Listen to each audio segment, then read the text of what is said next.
Welcome back to Good Day State Line. January is National Soup Month, and we knew there was only one guy we wanted to celebrate with, Seinfeld's the Soup Nazi, Larry Thomas. Hello. Hi. It's so nice to virtually meet you. Nice to meet you, too. So November 2nd, 1995, you went from Larry Thomas to the Soup Nazi after 1.5 hour episode of Seinfeld. Do you remember when you realized this was something that was going to like stick around with you forever? You know, it's the funniest thing that it's been so slowly but surely through the years. I mean, I knew immediately because I had to fire my agents just before the show aired because they tried to steal the money from me from the episode. And so the casting director called me the next day after it aired, and he said, "I'm getting phone calls. People want to know who you are." And I called your agents, and they said they don't represent you anymore. So I knew immediately that it had an impact, but I hadn't done that much primetime television. I was mostly a theater actor, so I didn't really know what it meant. You know what I mean? And then the next day I was sending out postcards to try to find a new agent, and someone in the post office said, "You know, you look like that guy that was on Seinfeld." So yeah, I knew like it had some sort of an impact, but I had no idea that 25 years later, you know.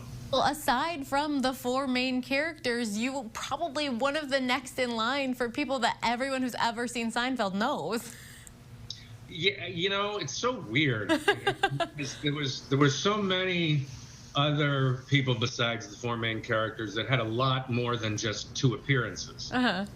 You know, even like Banya was on like 4 times. The 2 guys that played the Armoire thieves, Yul Vasquez and John Paragon from my episode, were on 3 times. So many people were on a lot more than me. So I find it so strange that, you know, 6.5 or so minutes of television. So iconic.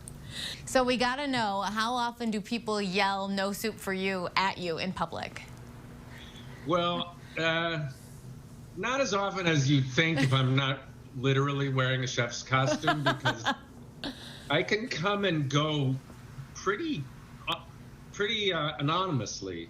But if once that chef's coat goes on, it's like I can't, you know, when I do appearances, I always tell the people, when they go like, "Well, we're going to pick you up from your hotel, make sure you're in your chef's coat." And I said, "Well, I'll bring it with me, but if I put it on in the hotel, I'll never get out of the hotel." You know. Well, then so you have really, like a disguise. Your real self is your disguise. Well, you know, people that know me really well joke around and they call it my cape or my Superman costume, because it's like as soon as I change into that, then everybody recognizes me. So we know you're not really a soup making chef, but it is National Soup Month. We'd love to know your favorite kind of soup. Wait, hold on. I am.